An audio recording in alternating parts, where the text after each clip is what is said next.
काय सांगाल आणि बाप्पाच्या काय सणातला पहिला गणपती आहे, काय माध्यमातून आज बाप्पाकडे? मी तुम्हाला खरं सांगू, कधीही मी काही मागत नाही. मी नुसतं मनापासून नमस्कार करतो आणि तेवढंच करायला मी प्रत्येक ठिकाणी येतो. कारण जे आपल्या मनात असतं किंवा जे आपल्यावर अवतीभोवती जे काही चालू असतं ते देवाला तर माहितीच असतं. तर वेगळं काही मागण्याची गरज नसते. मला वाटतं देव सगळे जे काय ते आपल्यासाठी नीट करत असतात.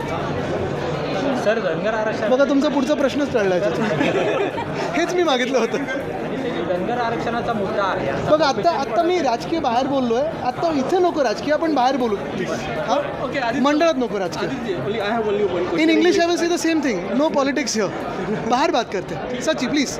हां, इथे नको, इथे योग्य नाही वाटत. एक गणपतीबद्दलच प्रश्न.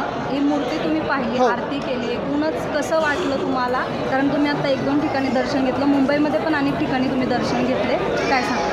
नेहमी अशा मंडळातून प्रसन्न तर वाटतंच. मंडळ असो मोठी किंवा कधी कधी मुंबईत आम्ही जेव्हा मंडळाच्या आजूबाजूला घरोघरी जातो तेवढंच प्रसन्नता असते. आणि आपल्याला खरोखर सांगतो, असा सण म्हणजे जेवढं शहर पूर्ण सजलेलं आहे, क्वचितच असं सजतं. आपण पाहतो की हा सण असेल, दिवाळी असेल, दसरा असेल, आता हा सणाचा दिवस, सगळे सणाचे दिवस सुरू झालेत आणि त्याच्यात राजकीय सण पण सुरू होतील कारण निवडणुका अपेक्षित आहेत. तर सगळीकडे पण अपेक्षा हीच आहे की निवडणुकीसारखी आणि सण सणासारखे असेल. उद्या बाप्पाला निरोप देण्याची वेळ आहे, खूप गर्दी असते, आवाहन काय कराल?